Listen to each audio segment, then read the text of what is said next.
Welcome everyone to this really interesting type of presentation. My name is Aida Verj and I'm Secretary General of the Balkan Museum Network. Our Balkan Museum Network is a platform for learning, sharing, and most importantly for networking among our members. And our members are museums, individuals, and heritage and non-governmental organizations. They're all welcome to join, and membership is free of charge. The network exists since 2006, and this year in 2025, we have more than 400 members. Out of these 400, 2/3 are individuals and 1/3 are institutions. We organize different kinds of events, but I think we are mostly known for this annual international museum conference called Meet-See-Do. We also produce a lot of publications, organize trainings, provide small grants for museums, and you are all invited to follow activities on the website of the network, but also social media, and we use the standard Facebook, LinkedIn, and Instagram. Today we have an interesting three very different presentations that we try to put under the title Beyond Displays. So we are looking into ways that curators and heritage professionals are actually creating opportunities for connection and for changing some of the practices.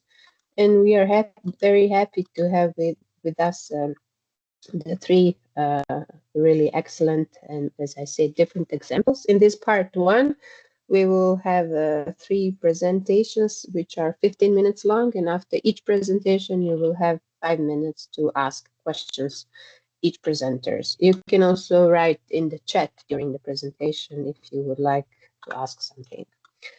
So without further ado, we can introduce the first speaker.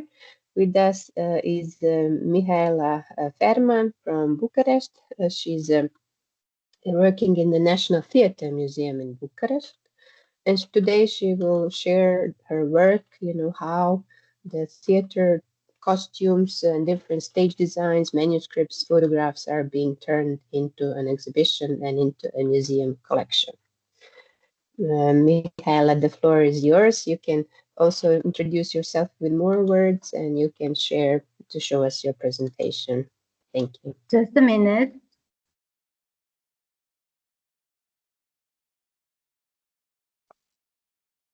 Does it work now?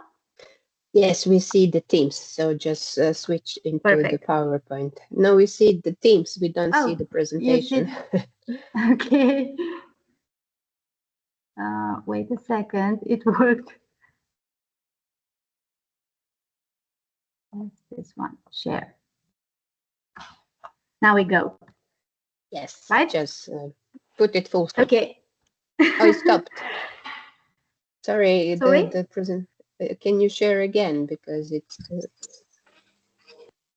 It stopped. Share.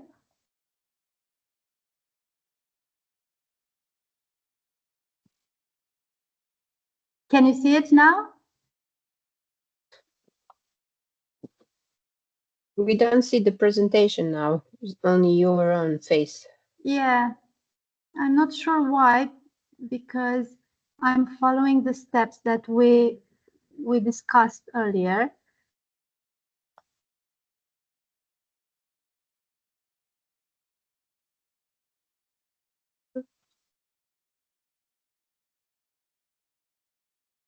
If you want, I can try sharing and then you can just tell me when it's time for the next slide, if that's okay with you.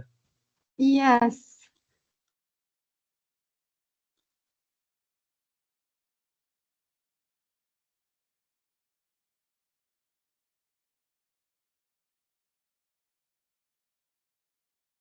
And Slajo, can you please add people as they are coming? Because now I don't see the who is in the lobby. Okay? So do you see the presentation? Yes. Perfect. You can start with the presentation. Now I can. Just a minute, please. Can we try once again? You want to try? Yes. Can you see it now?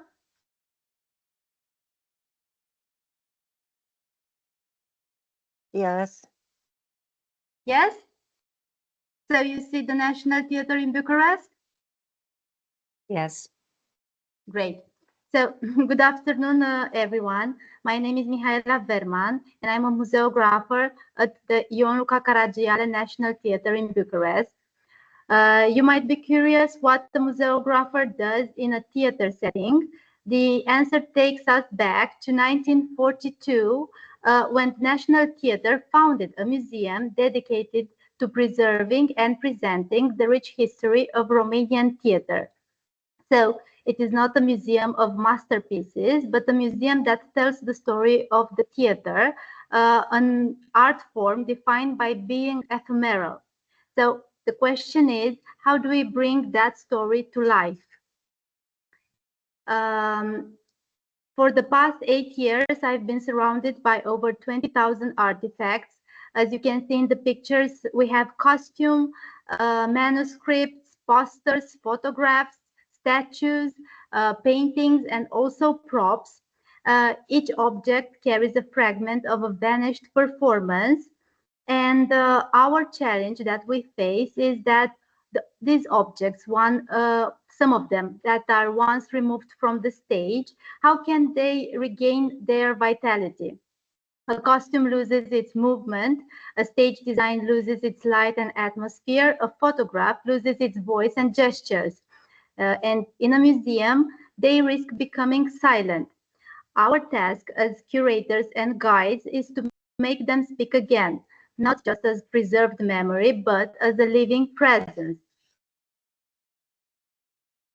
So our earliest exhibitions, as you can see in the pictures, were traditionals, statues, portraits, manuscripts placed in glass cases, uh, somehow becoming silent. They preserved memory, but the spark of theater, its rhythm, energy, and emotion was harder to feel. And even today, as you can see in the big picture, our exhibition still looks familiar. But uh, today, in addition, we have integrated projections, lighting effects, and interactive panels to transform the galleries into more than display rooms. Sometimes these tools help recreate the ambience of performance. Shadows, colors, and movements suggest the atmosphere of the stage. Visitors can experiment with light panels or see archival photographs projected in larger than life scale. Yet, technology by itself cannot fully bring theater's past to life. What truly animates the space is storytelling, the way we connect an object to a human experience or a fragment of scenography to the drama of its time. Without the story, the technology remains only spectacle. With the story, it becomes a bridge between the visitor and the performance memory. Here I have an example for Hamlet's interpretation at the beginning of the last century. We have a photograph, we have a painting, and we also have the costume. And when I talk to people about this costume, I don't simply describe the fabric or design or when it was played.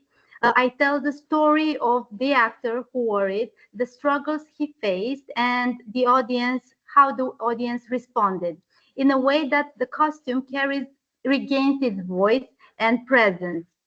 And the story is that the actor, Aristide Metriade, a celebrated actor with more than 18 years at the National Theatre, longed to play Hamlet, the crown of an actor's career. He requested the role from the theater's management, and the permission was granted.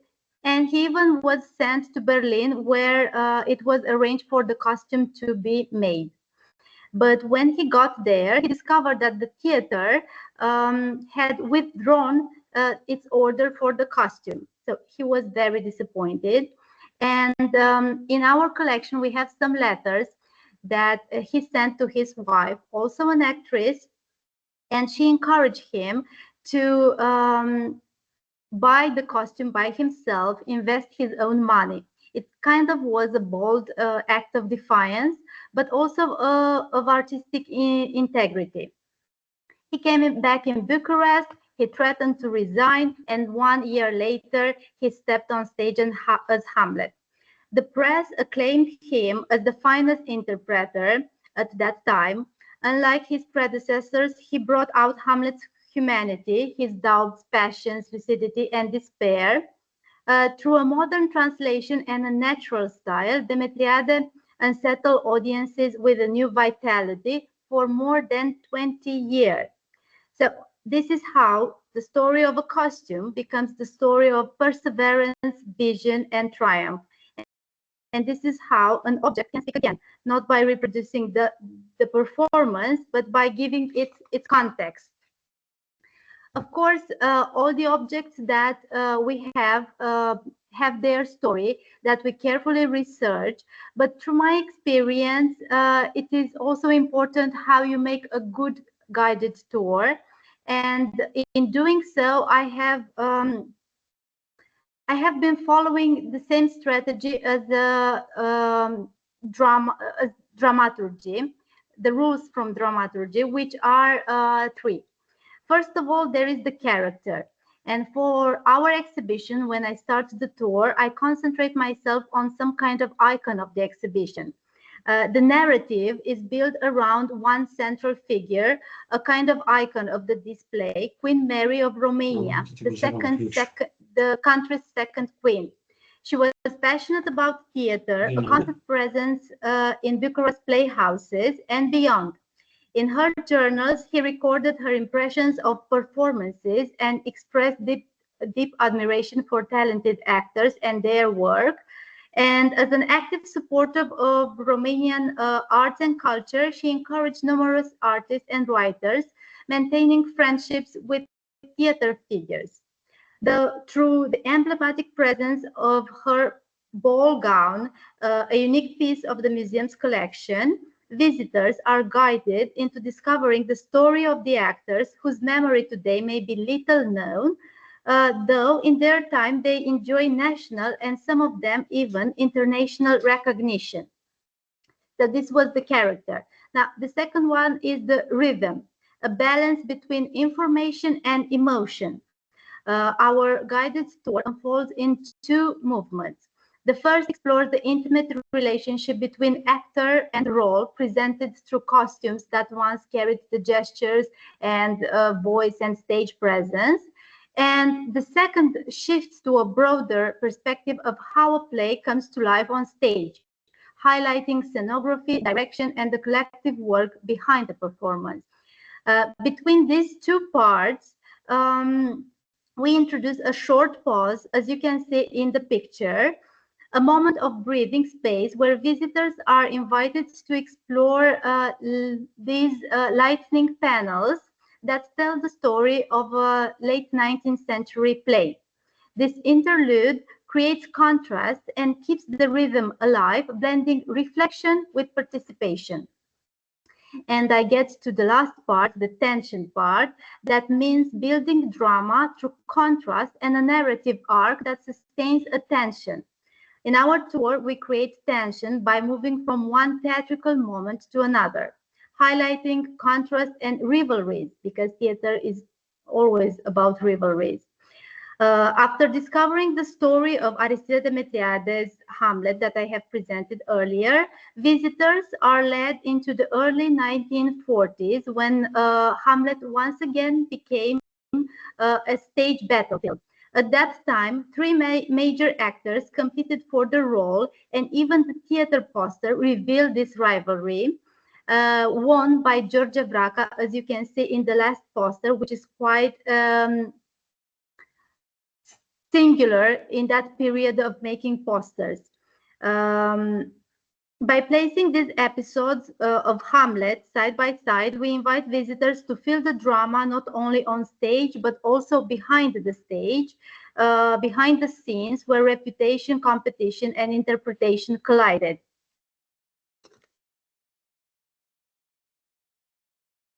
And my last picture shows people on our guided tours when we sometimes invite the audience in.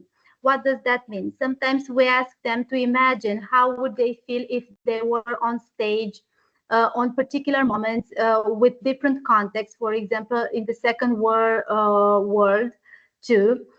And we also invite them into the story. When we arrive at the posters, we read aloud the names of the actors. Although posters are decades old, some of those names still resonate with visitors today. They recall actors they know or families of names that remain familiar in Romanian theater. And this creates an immediate connection across time, linking their own memories to the history in front of them. So my point is that in an age where museums compete for attention, storytelling is our strongest tool. And to conclude, guided tours can be more than explanation. They can be somehow performances through the guidance. And by applying dramaturgical storytelling, we ensure that visitors experience presence, resonance, and also imagination. So this was my presentation. I think it was shorter than 15 minutes. But it was very provocative, and I'm sure that there will be some questions in terms of us, thinking. Uh, I really liked when you said that, yes, we are using technology, but not to make spectacle out of it, but to support the storytelling. I think it's really a strong message how recreating these elements of performance and magic of theater is increasing the enjoyment of audience. Um, does anyone have a question for Mihaela? I was just curious, like, are you following the theater production in terms of how long does it take you after one play stops being shown to actually take all the artifacts and work with them? I mean, how do you grow your exhibition? Do you change it often, or how does it work in terms of contemporary? Because some of the artists are living actors, so you can have interviews with living actors who are performing today.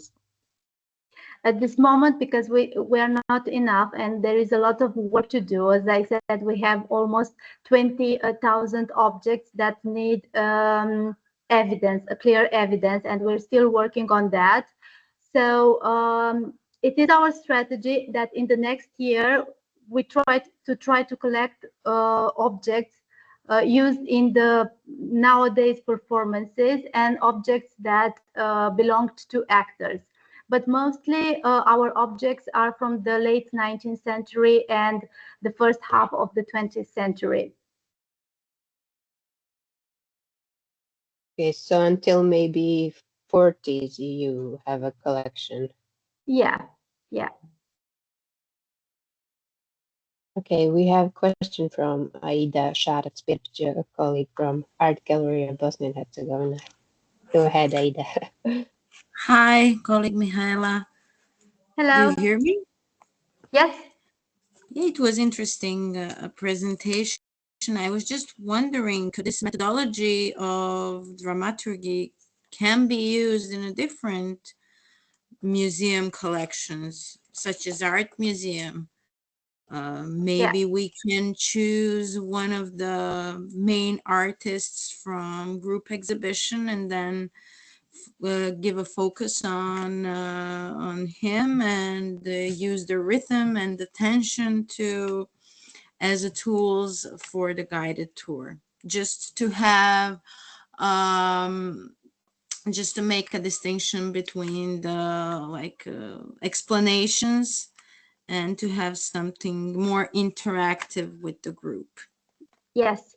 I was wondering what you asked, if you can apply this to other kind of museums where you exhibit paintings or more statues. I'm not sure about the thematic, but I'm sure that you can apply this methodology.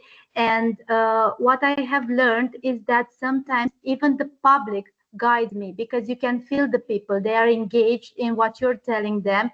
And you know when you hit something interesting, and they want you to continue, and when something is off and you have to use all the knowledge that you have about that domain to gain their attention. So I'm not sure for National Gallery, for example, if you can make thematic tours on different themes like portraits and come up with a story, and that applies with the methodology used in dramaturgy. But I'm positive that it could work. Yes, there is always a story behind an artist Yes. or behind an artwork, and I think that it could be possible. I will try it and I will let you know, definitely. It will be lovely. And also, whenever someone from here is in Bucharest, I'm here and waiting for you to present our collection. Yes, Thank you. thank you for this invitation, and I will share the emails of all the presenters today with the if I have green light from the presenters. If you say Of it's course. okay to share Yes. your email, I will Yes. share all three emails. And I think it would be lovely to explore different possibilities for developing museum education component of working with children and school groups, because I think for them, and also within the network, we have an example of Kikinda Museum in Serbia, who is using also theatrical performance as heritage interpretation in the museum. So I can maybe share more information about this colleague if you are interested after the webinar. Of course. But let's move on. We didn't have any questions in the chat, so I would like to invite our second speaker of the day. It's a different kind of example. Carla Costa will talk about heart-centered approach. It's about meaningful dialogue and deep connection between visitors, collection, and nature. She was working in the former Villa Park at Galeria Božidar, Božidar Jakac in Slovenia, as part of the Creative Europe initiative Culture Moves Europe. Carla, do you still want me to share your presentation? And please unmute yourself, because I think I... Yes. Hello, everyone. Thank you, Aida, for the presentation, for the introduction. Yes, please, you can share my presentation now. Thank you.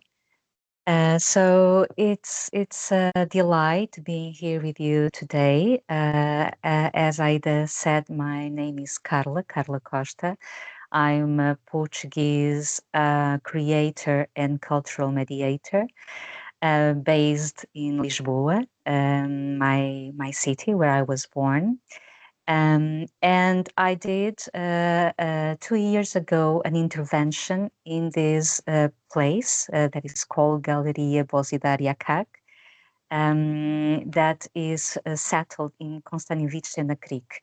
That is one of the oldest cities of Slovenia.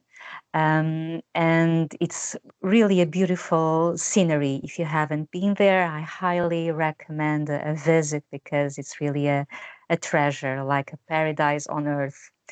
So my intervention has the name of Five Sculptures, Five Senses, between the old 1961 and the new 2023.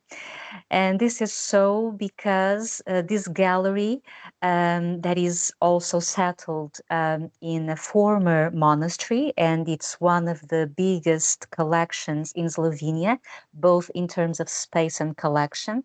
They also have this Forma Viva Park. And this Forma Viva Park is basically around all the gallery, and has different sculptures that have been created since 1961. So it's already an old park that keeps growing year after year. So each year, and nowadays is biannual, an artist is invited through a symposium to create a sculpture for this park. So it's an ever evolving park in this area.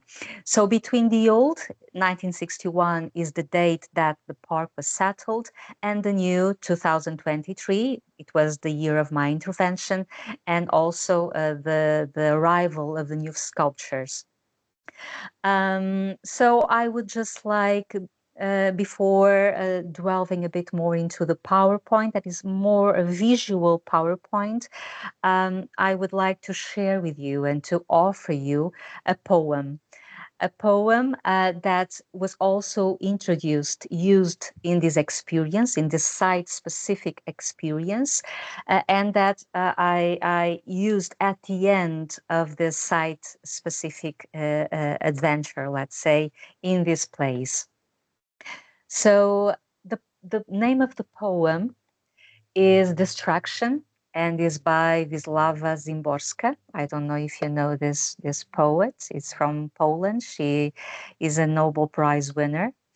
And I highly invite you to pay attention to this. So there is a quote, a beautiful quote by Simone Weil. This author says, attention is our purest form of generosity. Because indeed, when we give attention to something, we give the chance of that something to become alive, to become aware. So the invitation is really not to be distracted, but to give our attention and our focus and our presence to this moment while I read this poem for us. So it goes like this. Distraction.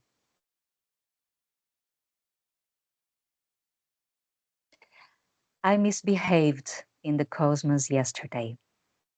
I lived around the clock without questions, without surprise. I performed daily tasks as if only that were required. Inhale, exhale, right foot, left, obligations. Not a thought beyond getting there and getting back. The world might have been taken for Bethlehem, but I took it just for daily use. Know what? Know what force? And why on earth is it? And how come it needs so many moving parts? I was like a nail stuck only halfway in the wall, or comparison I couldn't find. One change happened after another, even in a twinkling's narrow span. Yesterday's bread was sliced otherwise by a hand a day younger at a younger table. Clouds like never before, and rain like never, since it fell after all in different drops. The world rotated on its axis, but in a space abandoned forever.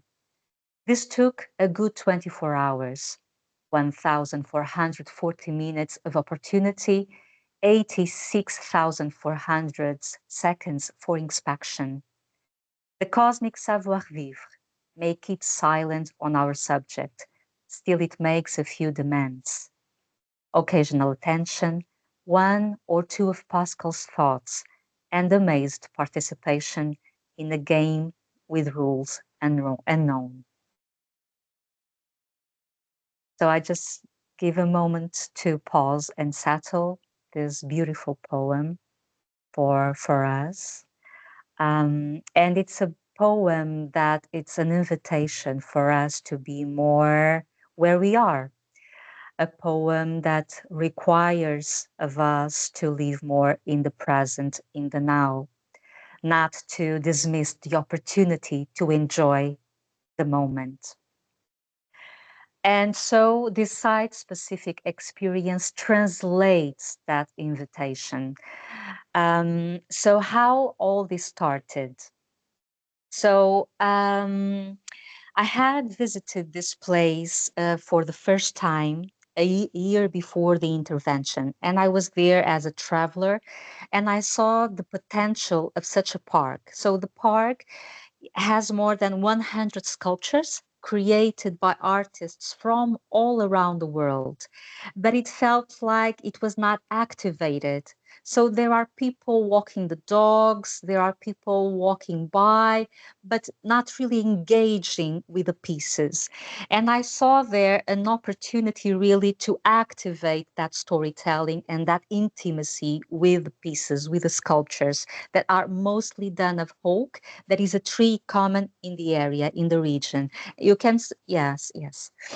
So, my idea with this experience was really to combine art, nature, and people. And doing this through a walking experience, a site specific experience, selecting in this case 5 sculptures. So I had, of course, to map all the area, understand what would be my approach in there. And I picked at the end 5 sculptures, and each sculpture would embody a sense. That would be the proposal. And the goal was really to promote internal and external reconnection, playfulness, and also embodiment of the senses. So I applied to this Europe Moves Europe grant for artists and cultural professionals. And the proposal was approved, and I spent 2 weeks in this place. At the time, my work was really, as I was saying, to for the 2 weeks for this artistic residence, was really to map this park, was really to talk with the curators, was really to understand a bit more of the place, really to make it my own, so I could a bit distill the experience and translate it into a proposal that the museum could develop afterwards with the visitors, because indeed there was a potential, but that potential wasn't being lived, experienced. So the idea was really to develop a more intimate, immersive, mindful experience there. And the museum at the time was always very thirsty, let's say, to have a more mindful approach in the collections. They had been thinking about doing something like this for a while, but they didn't have the human resources, the time to go deeper into this kind of work.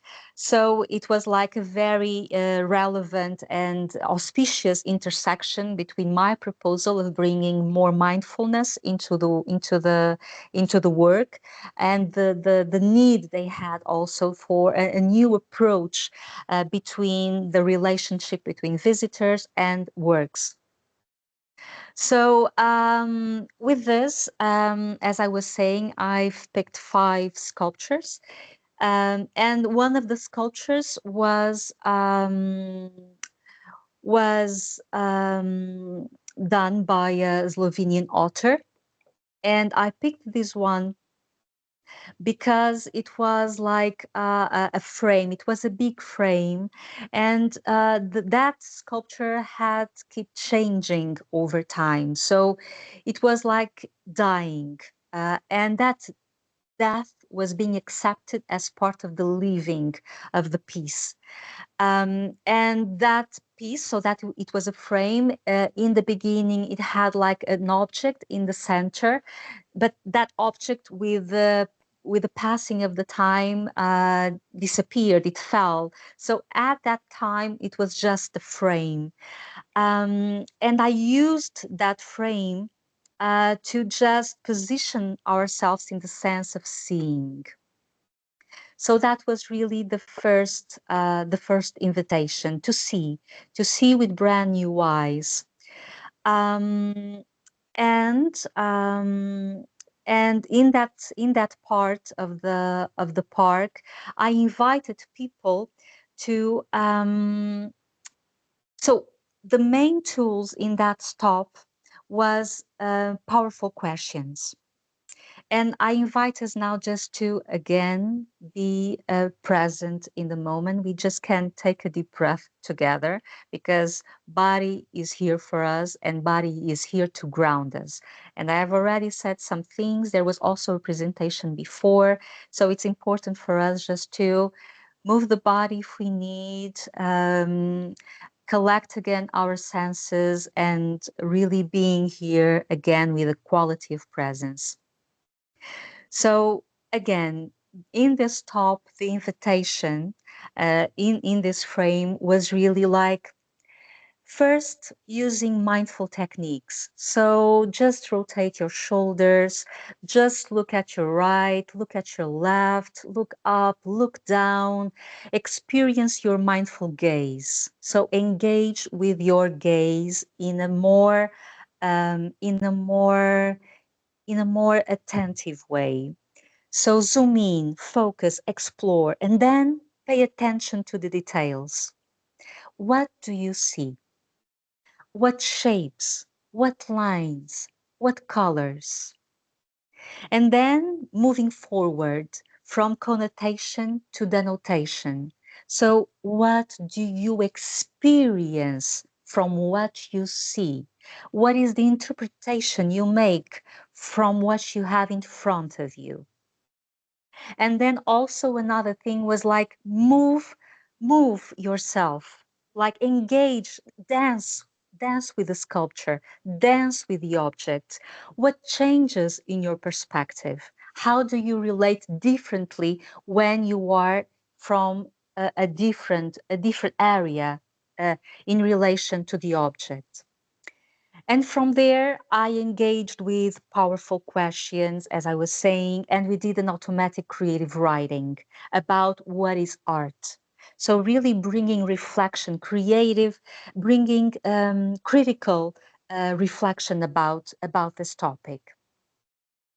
Then on the station number 2, so there were 5 stations. So we moved along to another station. I don't have it here represented in the PowerPoint, so it's not the picture isn't here. But in that station we had like a big sculpture with moonbeams.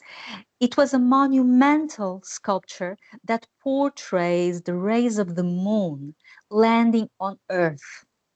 But as we may know, the moon does not have light on itself because moon is not a star, moon is a satellite. So the moon is coming from the sun. And I also engage the participants with questions, with powerful questions to bring the reflection and also the interaction between peers. So I asked things like how far is the moon from the earth? How much time does the sun take to arrive on earth? Does anyone have an idea of how much time does it take? So it takes about 8 minutes that travel from sun to earth.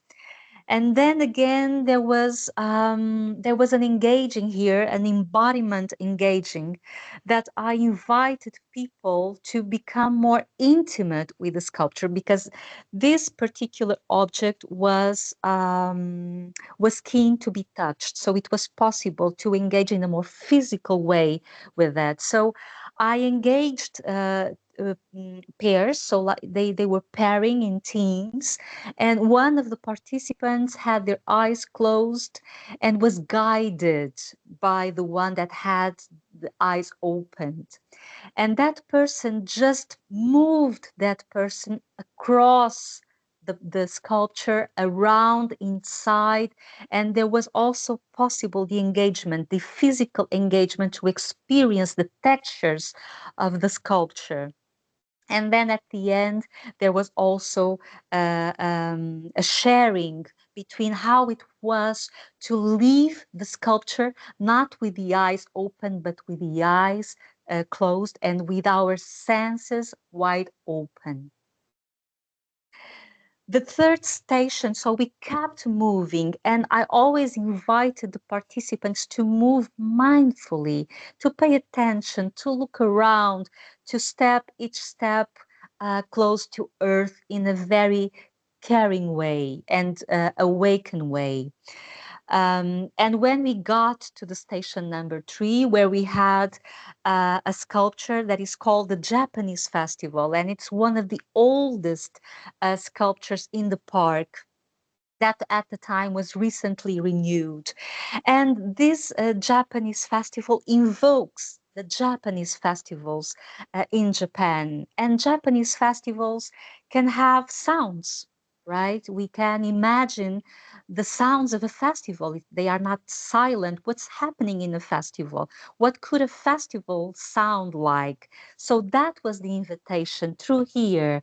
Let's just wonder. Let's just our imagination flow and go to this Japanese festival. What could we hear? And I invited the participants to list 10 words, 10 sounds of that festival. And from there, we just did 4 haikus. 4 haikus. So if you don't know, an haiku is a form of poetry, a Japanese poetry made of 3 verses, 3 lines. So they are very concise, very brief, and they are very contemplative and usually connected to nature. And the idea here was to create an haiku per word. So people had to pick a word, a sound they selected, and develop an haiku inspired in that soundscape. Also, near this Japanese festival sculpture, there was a river band. So it was also a river going by, and the sound of the river giving the sound score for this experience. So everything was very participatory, very engaging, very relating. Station number 4, not also represented here, was a figurative sculpture of 5 breads. And here I worked with clay. So really putting your hands at service, engaging your hands. And people had to hold it.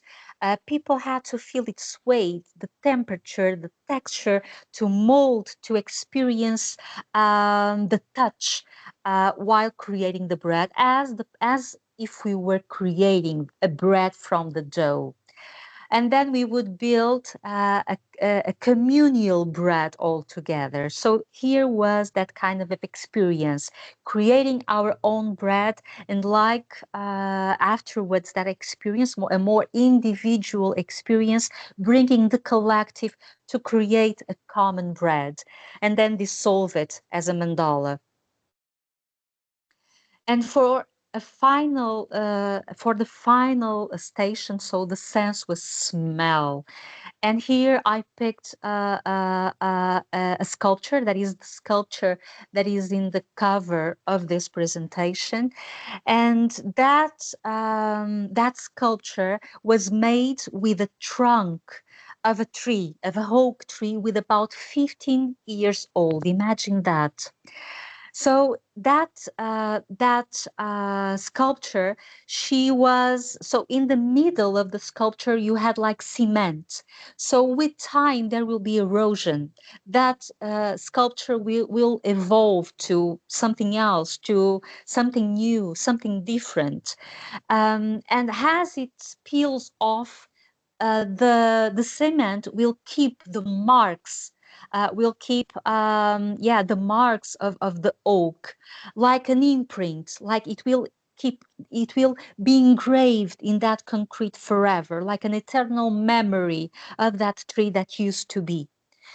And here I worked with a monotype technique, invoking the fossil idea. So people had to draw the smell. So the invitation was like, try to engage with the smell of the tree. So if you could, like a perfumist, just bring it into you, what would the perfume, what would be the scent, and embody that in the drawing and imprint that in the monotype technique. And it could be figurative, abstract, so creative, always creation, always creativity, and always freedom to explore that freely. So this was the experience really to engage the senses, to engage in a more immersive way, in a more tactile way, in a more sensorial way with the sculptures from the part, and like being part, so not being passive, but being an active agent in the life and in the breathing of these works of art, because they are there waiting for us to be discovered. Thank you. My name is Carla, as I said, and my contacts are at the end of the presentation.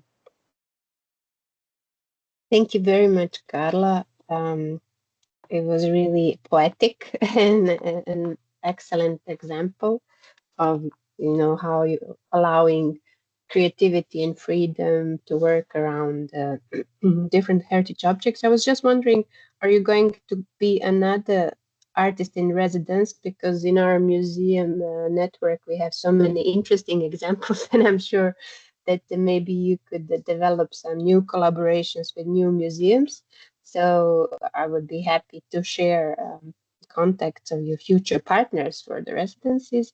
And I also wondered what happened after your residency. The gallery, I mean, you have documented the process in a way of lectures like this, but how did the institution continue with this mindfulness? Because it was interesting that you said they were thirsty for this kind of programs, just they didn't have the resources to develop them. So now they have some developed like a package from you, a walk with the 5 sculptures.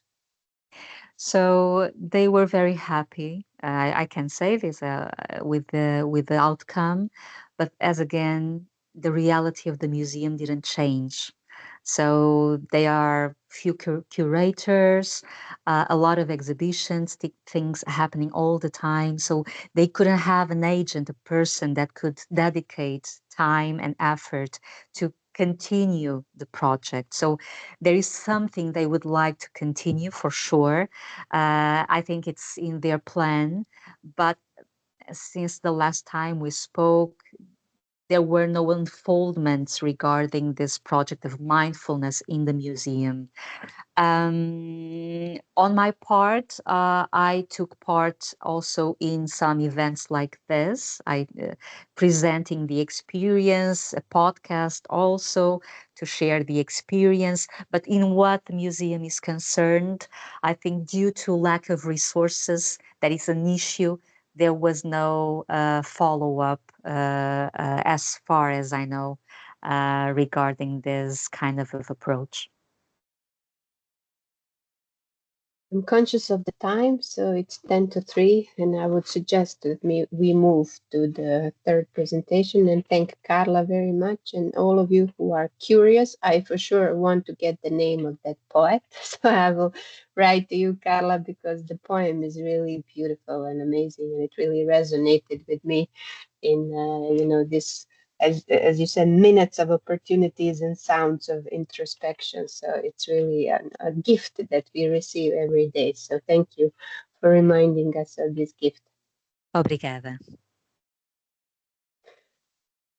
But let's invite a different example that will look into how we are supporting museums in their decolonization practices. Anastasiia Manuliak, she will present her work in Ukraine. She's the head of visual art at the Ukrainian Institute, where she manages international programs, including Visualize. And she was working together with different institutions, not just Ukrainian Institute, but ICOM United Kingdom, ICOM Ukraine, and Museum Association, with the support from the British Council. They have developed the guide for a snapshot of Ukrainian decolonization journey. Anastasiia, if you are ready.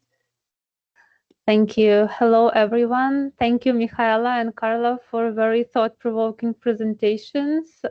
Yes, my name is Anastasiia Manuliak. As Saida already mentioned, I work as head of visual arts at the Ukrainian Institute, and Ukrainian Institute is a public institution affiliated to Ukrainian Ministry of Foreign Affairs. We work in presenting Ukrainian culture internationally. That's why if you are interested in learning more about Ukraine and in cooperating with Ukrainian artists and institutions, please feel free to address us. We are happy to facilitate this process. Today I'm honored to speak to you about a project that had been quite a lot of time in the development. It's called Supporting Decolonization in Museums, Focus on Ukraine, and it's a newly published guidance that is supposed, as Aida already mentioned, support museums in their decolonial journey and with a special focus on Ukrainian cultural heritage. I will start my presentation, and please let me know if you can see it, because I will not be able to see any of you from that time.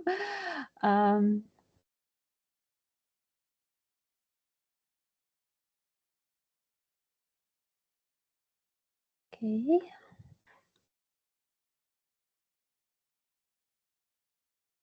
Yes, we see the slides. You can put them in the Great. presentation mode. So this is actually the title page of the guidance I'm talking about. And what I want to share today now is not only this publication, but also a story behind it, why it matters, and how we hope it will inspire a wider global conversations.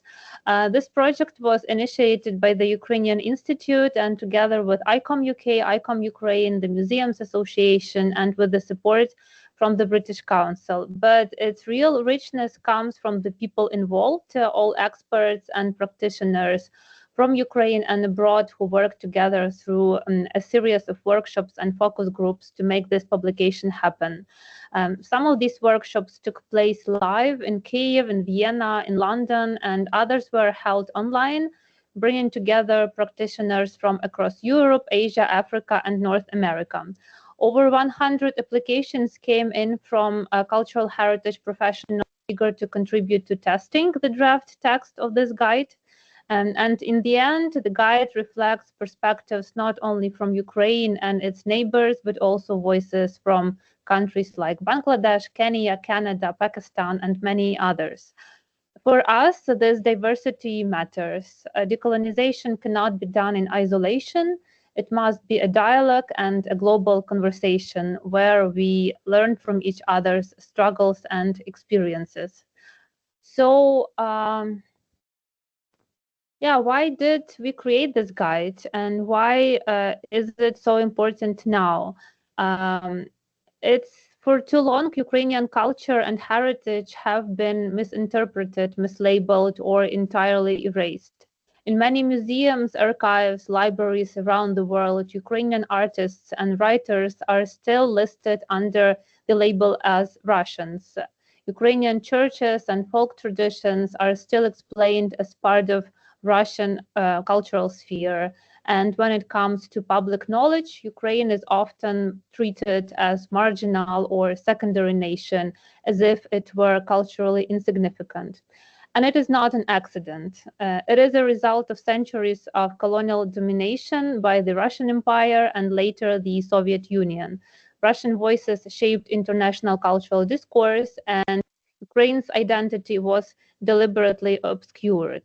And that's why this guide matters. It exists to provide reliable, accessible, and practical tools to help cultural professionals, curators, educators, archivists, librarians to identify Ukrainian heritage correctly, to represent it fairly, and to avoid reproducing harmful stereotypes.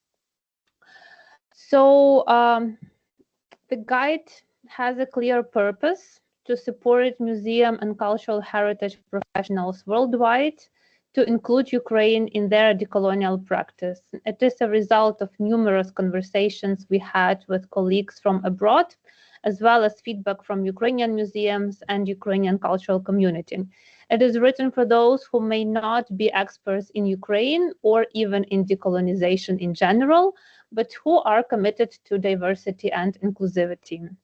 It offers practical advice to address questions such as how do we identify Ukrainian cultural heritage, how do we accurately assign location information to cultural heritage items, how do we promote appropriate language, terminology, and labeling, and how do we fairly represent contested heritage.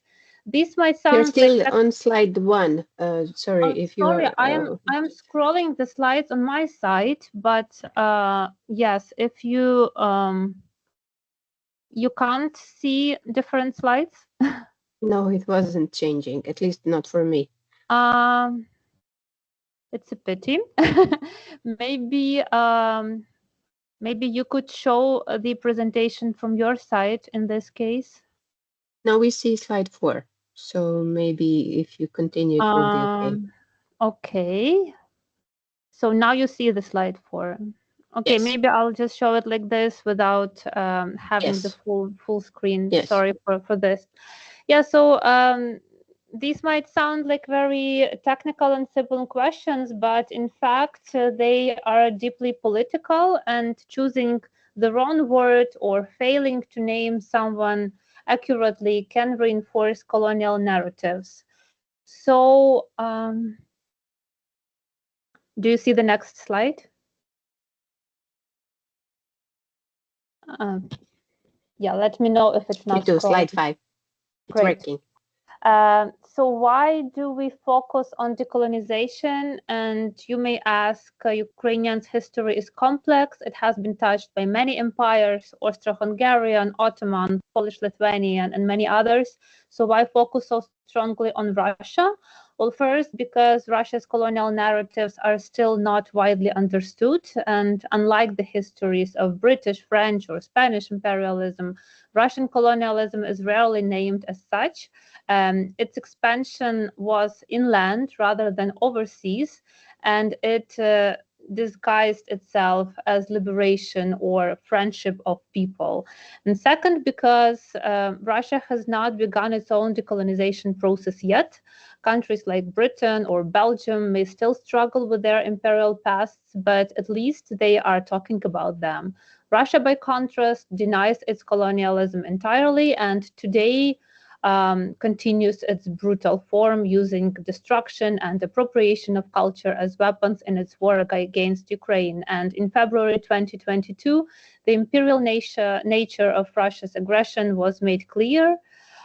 It is a neo-colonial war and not a conflict. So this guide is not only about correcting museum labels, it's also about exposing an imperial system that still operates and still does harm and still distorts our understanding of history. So now, yes, now I want to emphasize that this guide is about Ukraine, but its lessons are a lot more far-reaching. And here you can see a quote from one of the experts that was involved in creating this guidance, Christine Millera from the Latvian National Museum. Christine said that this guide is about Ukraine, but its lessons are far-reaching.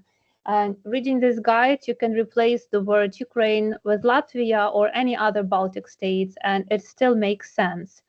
Indeed, it can apply far beyond Eastern Europe. Decolonization is a global struggle. Museums in Africa, Asia, and Americas, and as well Europe, all face questions on how to deal with contested objects, how to represent histories of oppression, and how to tell stories that have been silenced. And this guide adds a new perspective to that wider conversation by making possible a form of colonialism that had often been overlooked.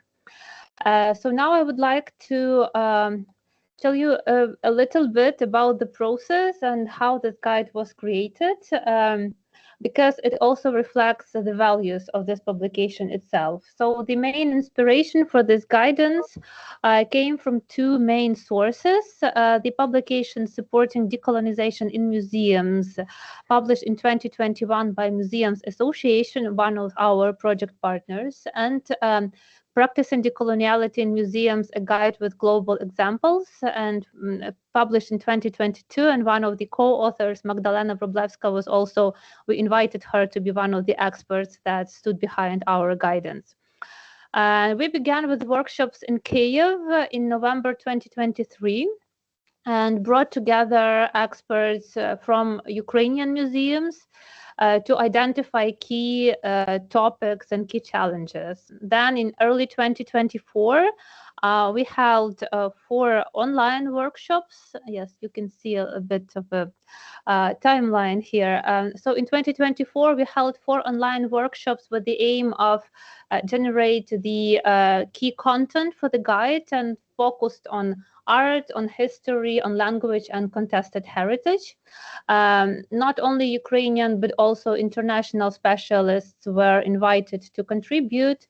In May 2024, an early version of the text was tested at Vienna's Belvedere Museum in a workshop supported by Erste Foundation, and participants from Austria, Germany, Latvia, Poland, Switzerland, the UK, and of course Ukraine all contributed with their feedback and helped us shape the final version of this text. Later that summer, we issued an open call and received over 100 applications from professionals all across the globe. So the final group of 21 participants worked with us to shape the guide that you can see today. This practitioner process was essential. It ensured that the guide is not just written about Ukraine, but it is written with Ukraine and in dialogue with the world. So these are the project partners I already mentioned. So overall, the project engaged around 100 experts worldwide, more than 20 core specialists involved throughout the entire process of development the guide, from the initial workshops to the final stages of testing the text and ensuring the accessibility of the designed document. So this continuous dialogue with experts from diverse backgrounds was undoubtedly time-consuming, but looking back, I'm convinced that none of this was in vain. Every conversation contributed to shaping a truly collective work. So here you can see the contents of the document. The final document length is less than 15,000 words. It consists of 2 parts. The first part is the guide itself, the contextual and practical information about Ukraine with case studies and useful resources. And the second part are essays that are specially commissioned articles that further develop some of the key themes referring to the feedback that we received from the focus group. While working on the design of the document, we aimed to make it in both easy to read and engaging to use. So it includes different suggestions for additional readings, links to further resources, as well as practical case studies. So here you can see one of the pages as an example of the document. We added quotes from workshop and focus group participants to ensure that personal stories and diverse voices are represented in it. And to help readers better navigate the complex information and facts, we invited the illustrator, Zhenya Olinik, who brilliantly complemented this text with her unique visual language. And you can see some of examples of her illustrations that I used here in my presentation.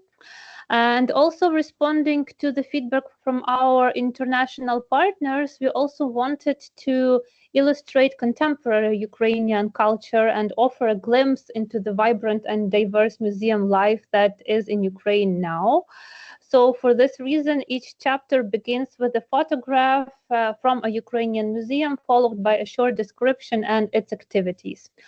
What I personally value the most about this document is its practical approach. By providing recommendations in the form of good and better practice, we open up a range of possibilities for our international colleagues to strengthen their decolonial practice, both at the personal and institutional levels. And Of course, decolonization is a long and difficult process, and we are well aware of it. We know cultural institutions are often overstretched, and that is why Guide proposes a very simple five-step approach to including Ukraine in daily practice. Each step includes recommendations for good and better practice and actions that can be taken immediately and those that can be developed over time. So the aim is not to overwhelm institutions, but to provide realistic practical tools that can make a difference. So what makes this guide so unique? There are several things that make it different from existing decolonial resources. First of all, it focuses on Russian colonialism, a topic that remains underexplored. It reveals how Russian narratives often present themselves as anti-imperialist while actually concealing conquest and suppression. And second, it is written from the perspective of the colonized, not the colonizer. Many decolonization guides, for example, in the UK, deal with the responsibility of a former empire to face its past. This one instead speaks from the other side, from the nation that has endured colonialism and is now reclaiming its heritage.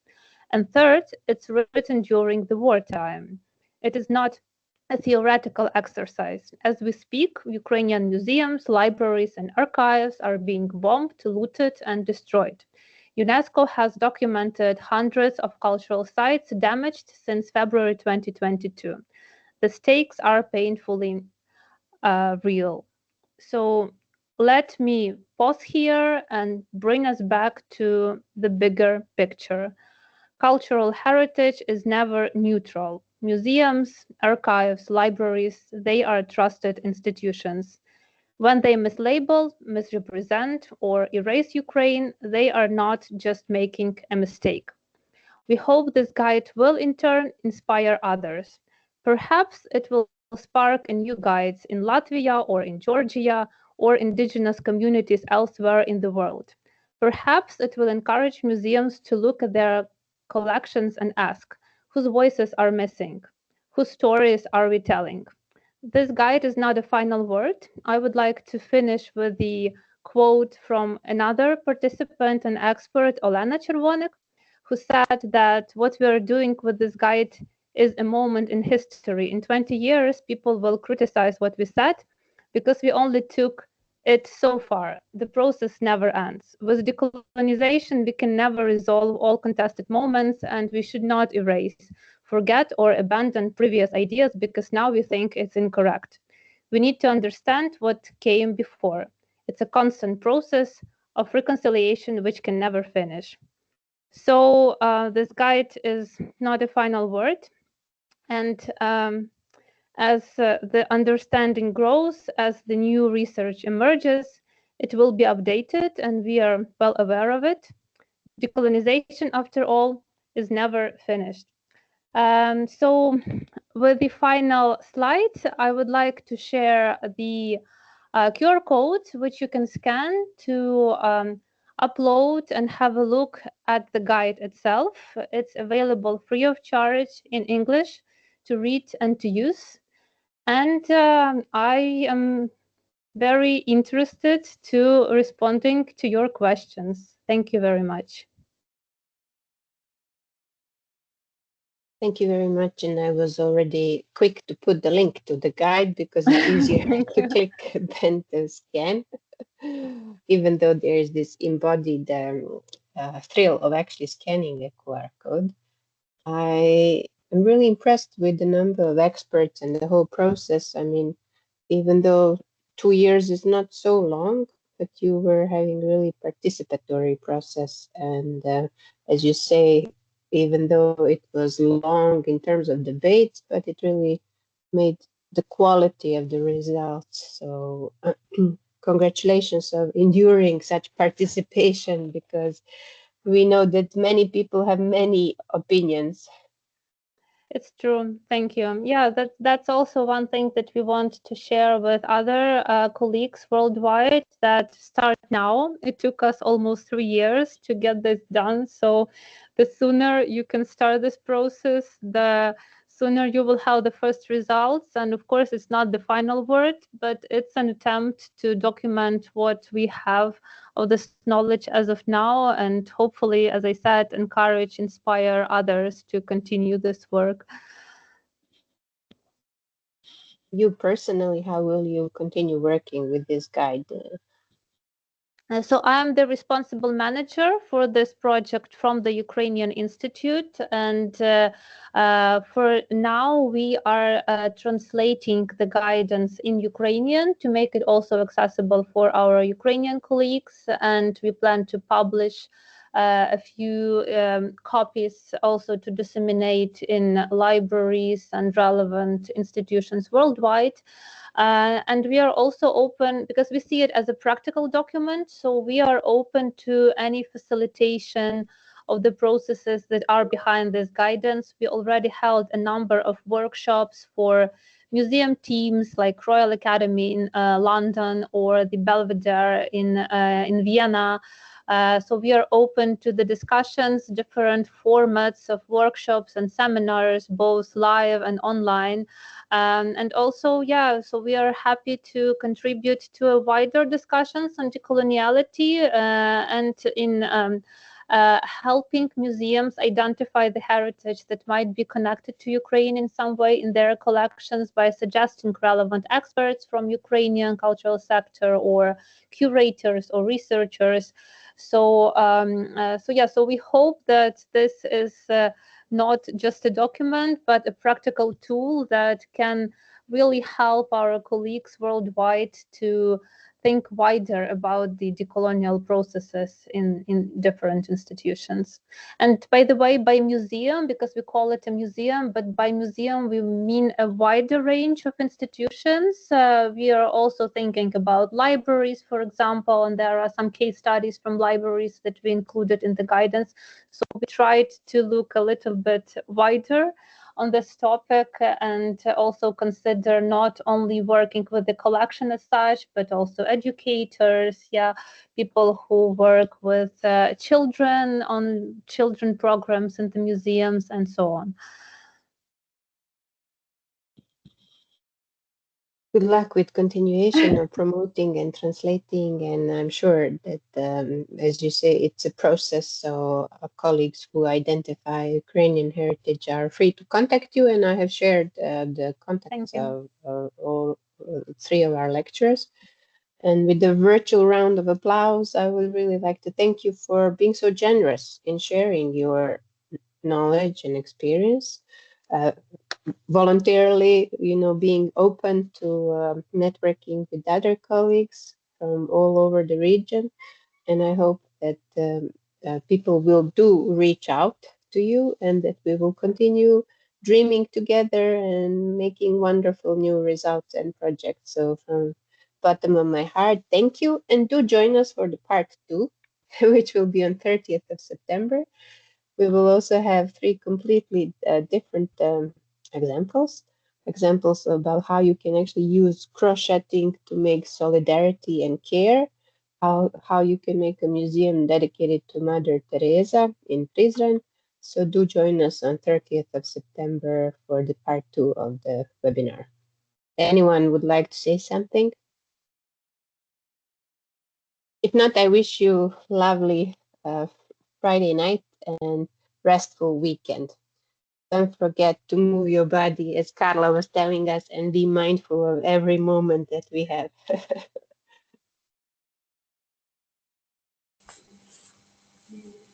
Thank you, everyone. Thank you. Bye.